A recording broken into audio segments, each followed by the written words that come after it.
రణతీరుల కన్నది అడవి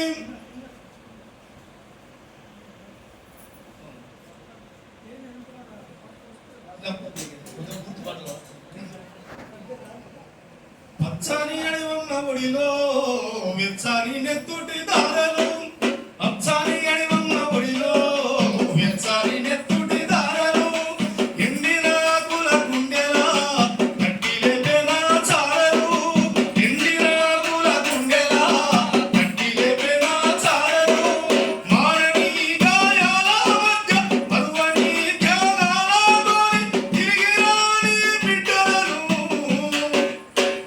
గుడిలో దాచుకున్నది అడవి. ఇట్లా మరణించిన ప్రతి అమరుని ఇవాళ రామనరశేఖర్ బతుకున్నట్టే కారణం దానికి నాగన్న గొంతు ప్రాణం పోసింది. ఇవాళ అది రాసినటువంటి అంగడి చెన్నయ్య గారు రామరావణ గొంతు ద్వారా ఇప్పటికీ ఇన్నేళ్ళైనా కూడా రామనరశేఖర్ బతికి ఉంది. కళాకారులకు మన లక్ష్యం ఏంది? మరణించిన వ్యక్తుల్ని మళ్ళీ జీవం పోసి నిలబెట్టడమే. అంటే మనం కేవలం ఒక అమరవీరుల పాటలమే రాస్తున్నాం అంటే కాదు. పోడు భూముల మీద, ధరల మీద, కందిపప్పు రేటు పెరిగినప్పుడు కూడా కందిపప్పు నేను వందల ఈ అవసరము లేదు నాగన్నవాడు నాగన్న గారు పాడడం కాదు రాపించారు.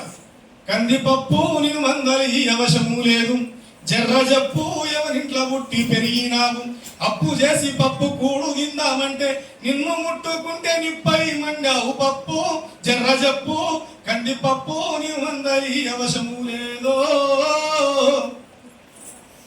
మా మణిగట్ల పండిన ఉల్లిగడ్డ మాట చెప్పకుండా చేరిన ఢిల్లీగడ్డ నిన్ను వద్దలుక్క వచ్చేది కళ్ళ పంట నిన్ను కొంతమంది పుడతాంది గుండెల మంట మా మణిగట్ల పుట్టిన ఉల్లిగడ్డ మాట చెప్పకుండా చేరినావే ఢిల్లీగడ్డ.